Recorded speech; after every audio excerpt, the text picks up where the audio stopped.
Bonjour Louis Rigaudière. Bonjour Liselotte, bonjour à tous. Alors vous ne nous parlez pas du 10 septembre et encore moins de la crise qui traverse la France. Et oui, une petite parenthèse dans cette tempête politique dont au fond tout le monde se fout depuis longtemps.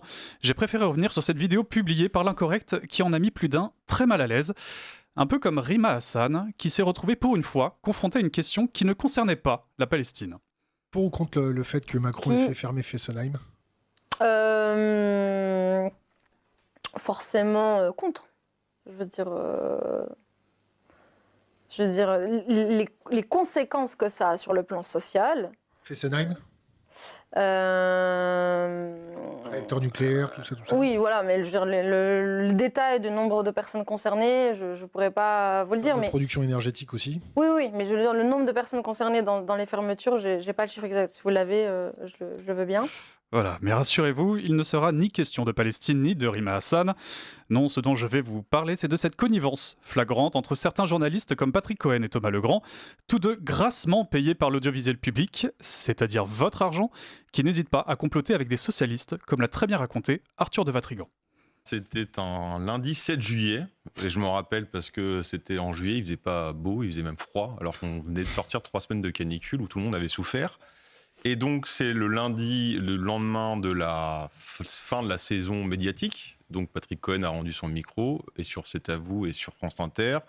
Et Thomas Legrand sur France Inter également, mais vient de sortir un bel édito sur Libé, dans Libé, en expliquant que le grand problème de la France n'est pas les hôpitaux qui tombent en ruine, l'école qui tombe à un niveau catastrophique, l'insécurité, la dette. Non, le problème, c'est la vague facho qui arrive, et à tel point qu'il s'inquiète un jour devoir faire un choix entre Marion et Marine, et devoir voter Marine, je le cite, pour lutter contre le facho Marion.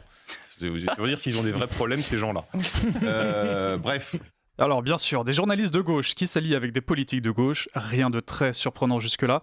Ce qui est beaucoup plus gênant, c'est quand cette politisation se cache derrière une hypocrite neutralité journalistique, et toujours à nos frais. D'autant plus que quand il s'agit de projets politiques bien concrets, comme les prochaines élections. On sait tous en tant que journaliste, qu'on arrive de discuter avec des politiques pour avoir des informations, pour questionner, pour nourrir un peu nos papiers. Mais là, en fait, c'est Thomas Legrand qui mène la danse. Et d'ailleurs, c'est même Patrick Cohen qui ouvre la conversation en parlant d'une grande interview de Mélenchon, où il est surpris parce que Mélenchon, non seulement ne s'excuse pas de sa radicalité, de ses débordements, mais va encore plus loin. Donc eux-mêmes sont surpris de ça. C'est vous dire le niveau de stratégie dans lequel il se trouve. Et donc le principe, c'est de créer ils préparent les vacances, la rentrée, et donc les vacances sont arrivées, mais ils veulent préparer la suite tout de suite, parce qu'ils savent qu'il peut se passer des choses. Donc ça se déroule en 3 étapes. Première étape, c'est les présidentielles, qui va être notre candidat, parce que le notre candidat arrive souvent. Deuxième étape, c'est les municipales. On est embêté parce qu'il y a des listes RN qui poussent un peu partout, puis il y a toujours la vague facho étant Dati, Retailleau, tout ce qui n'est pas de gauche, si vous voulez. Et la troisième étape, il faut quand même 2-3 idées. Donc c'est là où Patrick Cohen intervient, c'est quel va être le programme. Et le programme, je vous l'annonce, c'est retapisser l'éolienne, la France d'éoliennes. Et surtout quand on voit que le candidat soutenu par cette petite équipe n'est autre que le très charismatique Raphaël Glucksmann.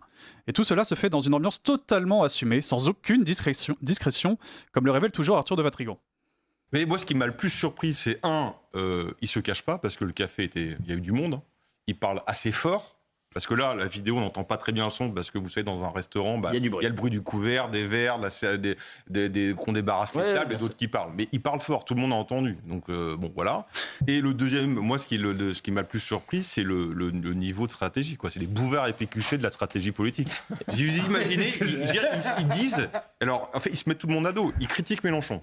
Ils critiquent toute la droite, et la droite commençant à Attal. Ils critiquent évidemment Tondelier. Ils critiquent, voilà. Donc, si vous voulez, politiquement, ça restreint à Glucksmann. Donc, allez, si on est gentil, on dit 7%. Si on est juste, on dit 5%.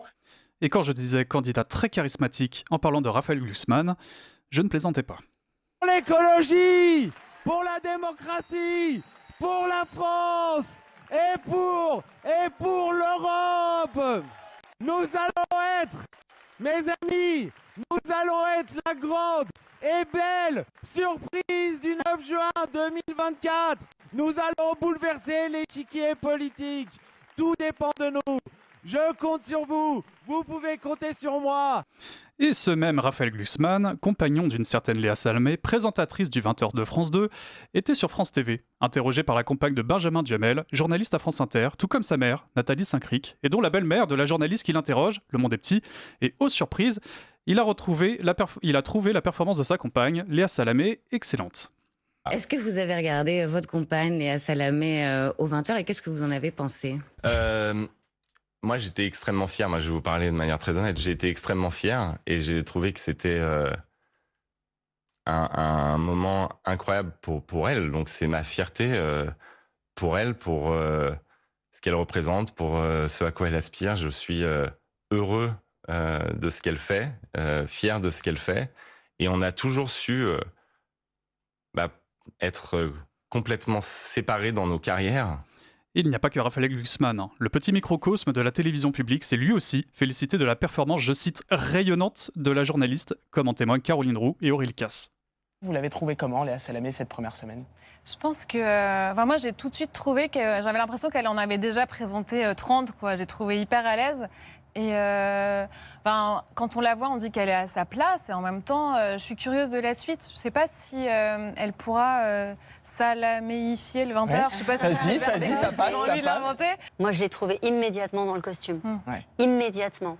Et je lui ai d'ailleurs envoyé un message, je dis tu rayonnes. Elle était là, elle a pris possession du plateau, c'était une évidence. Et ces extraits illustrent bien à quel point ce monde médiatique illustre l'entre-soi. C'est bien s'ils sont tous contents d'eux-mêmes. Mais bien sûr, mais on est ravis pour eux. Et ils prônent l'ouverture et la diversité, mais il n'y a pas de secteur plus fermé que celui-là. Le piston, il fonctionne à plein régime, on travaille ensemble, on sort ensemble, on couche ensemble. Il n'y a qu'à voir comment certains politiques, comme Éric Zemmour, sont traités sur les antennes. Il y a une responsabilité des médias qui, depuis des années, ont promu Éric Zemmour. Pas forcément sur votre chaîne, mais il n'a pas le droit de venir ici. Il a été promu en permanence. Il n'a pas le droit de venir ici. C'est magnifique. Je rappelle que votre argent paye le salaire du journaliste que vous venez d'entendre, et dans un certain sens, on peut le comprendre. Car quand Éric Zemmour arrive par miracle sur les antennes, il n'hésite pas à dire en face qui ils sont vraiment. Regardez-vous. Qui écoute. Regardez-vous. Vous quatre. Il y a pas. Excusez-moi. On est des immigrationnistes. Non, attendez, vous êtes effectivement des représentants de la pensée de gauche, de la France de gauche, et même. Ah bon oui. Tous les Français le savent, vous savez, tous les Français le disent, et il suffit de vous écouter. Ou encore avec cet échange avec un certain Patrick Cohen.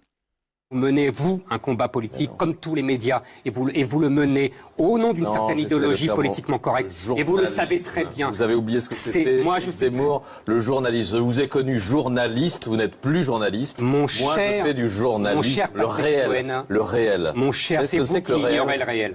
Moi, c'est moi qui le connais beaucoup mieux que vous. Et en plus, Patrick Cohen, je vais vous dire, le journalisme, à la naissance du journalisme, c'est-à-dire en 1830, il est au départ, il fait de la politique tout de suite contre Charles X. Moi, vous non plus.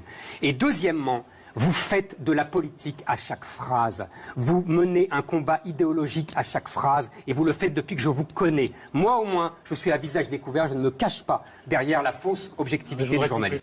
Et donc, face à ces révélations du magazine L'Incorrect, le journaliste l'a visiblement très mal pris et a décidé de se défendre judiciairement, comme le raconte très bien Arthur de Vatrigan. J'imaginais très bien que Patrick Cohen et consorts allaient être mauvais joueurs. Ils sont pris la main dans le sac en flagrant délit. Bon, ils victimisent, c'est classique. Mais on n'a pas fait ça à la légère. C'est-à-dire, les vidéos, je les ai depuis 2 mois. On les a travaillées, on a tout vérifié et on s'est posé la question, évidemment, de est-ce que le droit à l'information prime sur le droit à la vie privée?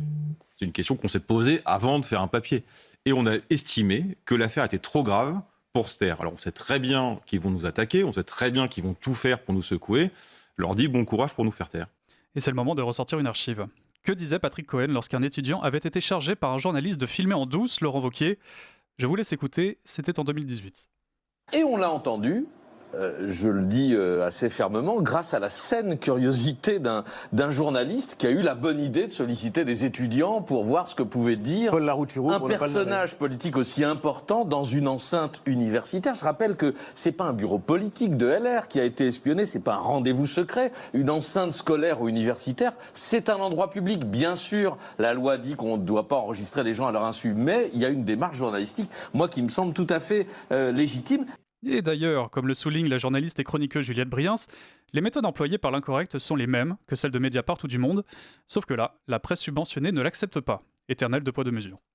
Moi, je note que quand Mediapart sort des enquêtes avec enregistrement à l'appui, personne ne se demande d'où viennent les enregistrements et si c'est bien légal et loyal. Quand Élise Lucet sort des caméras cachées dans ses cages d'investigation, personne ne se demande si c'est bien déontologique de faire une caméra cachée. Voilà. Et quelle est la différence finalement avec les centaines d'articles fleuves, notamment sur Le Monde et sur d'autres publications, avec les petites phrases en off, vous voyez, les petites phrases en off d'Emmanuel Macron qui font toujours d'énormes bruits, mais évidemment, Le Monde, tout le monde les prend au mot. Mais l'incorrect, vous voyez, quand on sort un article fleuve, on aurait pu ne pas sortir les vidéos. Mais qui nous aurait cru ? Et je laisse de nouveau la parole à Arthur de Vatrigan, qui, depuis ses révélations, subit les attaques d'une presse liguée contre lui et contre son média pour tenter de lui nuire. On diffame le messager pour empêcher de parler du message. Bon, donc c'est extrême droite, je le répète à chaque fois. Là, c'est on a tronqué, monté, piégé. Donc, si vous voulez, les seuls complotistes dans cette histoire, ce sont ceux qui accusent l'incorrect d'avoir fait un complot. Malheureusement pour le service public, malheureusement pour cette caste, il n'y a pas besoin de chercher loin des preuves. Elle tombe simplement dans un café un lundi 7 juillet, le matin. Voilà, c'est ça. Parce que ces gens-là se croient tout-puissants et donc ils se permettent de comploter et de conspirer, parce que c'était une réunion de travail, c'est pas une réunion pour chercher des informations ou pour préparer un entretien, c'est une réunion pour préparer une stratégie pour faire monter Glucksmann, éliminer Rachida Dati et retapisser la France éolienne, je le redis. Et on pourrait croire que face à ce scandale, Patrick Cohen se cache de honte. Eh bien, détrompez-vous. Hier soir, au moment même où Sébastien Lecornu était nommé Premier ministre, un certain journaliste déambulait d'un pas pressé dans les couloirs de l'Élysée. Et ce n'est pas moi qui le dis, c'est CNews qui nous l'apprend. Augustin Donadieu qui dit on a aperçu Patrick Cohen entrant à l'Élysée à 20h. Donc c'est une information que me donne Augustin Donadieu. Voilà, donc pourquoi donc un journaliste pris en flagrant délit d'au minimum de copinage ou pire de complot pour impacter directement la vie politique peut-il encore avoir le droit d'être en contact direct avec le président ? Que se sont-ils dit, lui et Macron, au moment clé de la nomination d'un nouveau Premier ministre ? Qu'ont-ils manigancé ? Je laisse nos auditeurs juger. Merci Louis pour cette chronique. Merci Liselotte, à demain.